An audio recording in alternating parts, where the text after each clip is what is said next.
Satreskrim Polrestabes Bandung menggerebek sebuah rumah di komplek perumahan Muara Bojong Loa Kidul, Bandung, Jawa Barat yang dijadikan tempat marketing situs judi online. Untuk mengelabui warga dan petugas kepolisian, rumah itu berkamuflase menjadi rumah penjualan kain. Dari penggerebekan ini 5 orang ditangkap.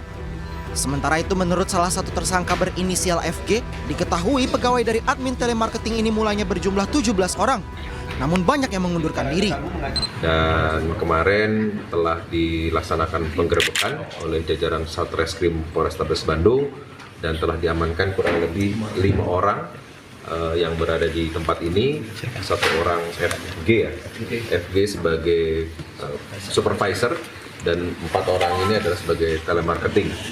Bisnis judi online bersitus Mabuk Judi dan GG Cuan telah berjalan sekitar 2 tahun dengan omset setiap bulannya mencapai 500 juta rupiah. Sedangkan untuk deposit di situs judi ini minimal Rp50.000. Omset bulan 300 sampai 500. Itu sebelum rame-rame diungkap atau setiap itu standar segitu? Kalau lagi sepi 300 Pak, kalau lagi rame bisa 500. Ini kelima tersangka telah diamankan di Mapolrestabes Bandung. Dari Bandung, Jawa Barat, Jupita Milana, iNews melaporkan. Pemerintah terus melakukan upaya masif dalam pemberantasan judi online. Upaya tersebut dilakukan dengan mengkolaborasikan seluruh kementerian dan lembaga terkait melalui Des Pemberantasan Judi Online.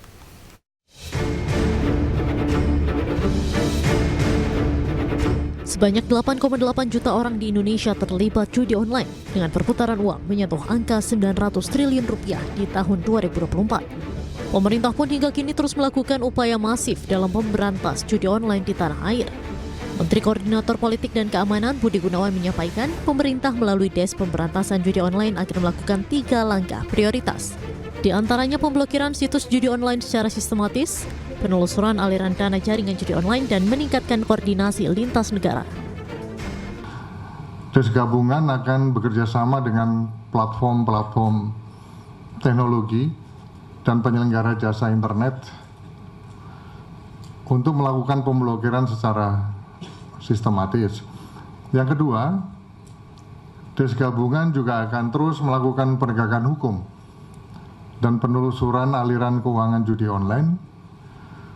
Kita akan upayakan koordinasi hukum lintas negara dengan menyasar aktivitas pencucian uang untuk memudahkan penindakan. Yang ketiga, Des gabungan juga akan memasifkan kampanye dan edukasi publik tentang bahaya akibat daripada judi online. Bahwa slot atau judi online itu adalah penipuan.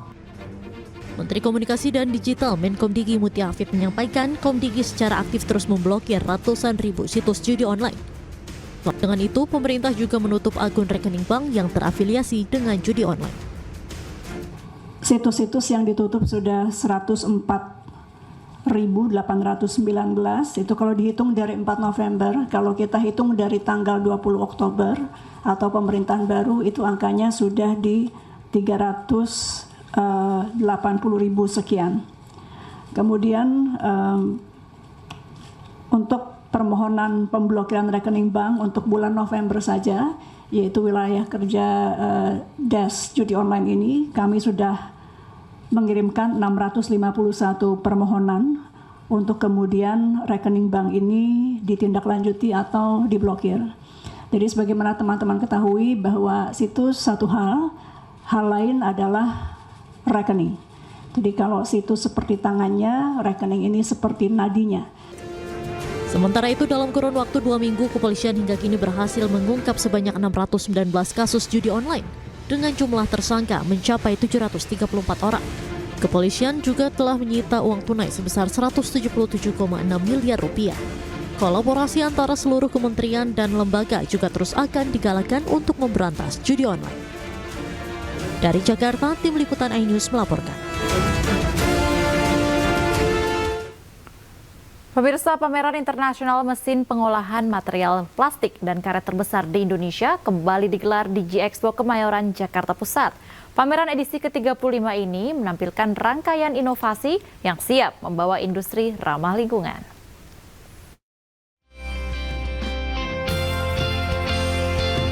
Plastics and Rubber Indonesia 2024, pameran internasional mesin pengolahan material plastik dan karet terbesar di Indonesia kembali digelar. Pameran edisi ke-35 ini resmi dibuka pada 20 November 2024 di G-Expo Kemayoran, Jakarta Pusat. Pameran ini menjadi ajang pertemuan para pelaku bisnis profesional dan inovator dari berbagai sektor untuk mengeksplorasi peluang di pasar plastik dan karet. Plastics and Rubber Indonesia tahun ini menghadirkan solusi teknologi terkini dan aplikasi industri yang dapat mengurangi dampak lingkungan, terutama isu daur ulang bahan plastik. Kegiatan ini pameran plastik dan rubber internasional, saya lihat pesertanya juga banyak dari luar negeri, beberapa di antaranya juga menampilkan machinery, permesinan baik untuk produksi plastik, packaging maupun juga recycle. Jadi memang di dalam konteks plastik ini khususnya isu recycle atau isu daur ulang kan menjadi sangat penting. Pemerintah khususnya Kementerian Perindustrian juga terus mendorong pengembangan industri hijau, salah satunya adalah pengembangan recycle ini. Jadi isu plastik kan sekarang menjadi sangat sensitif ya, sehingga isu-isu berkaitan dengan recycle itu menjadi sangat penting. Kami mendatangkan supplier dari luar negeri yang mesin-mesin ini memang dibutuhkan untuk bagaimana kita menggiatkan produksi dalam negeri. Karena kami itu kan bagian dari hulunya. Dalam arti kita juga bisa membantu bagaimana kita bisa memanfaatkan teknologi-teknologi dari luar ini untuk bisa turut membantu produksi dalam negeri. Untuk memenuhi permintaan pasar, upaya perluasan kapasitas produksi menjadi langkah strategis yang dilakukan oleh pelaku industri.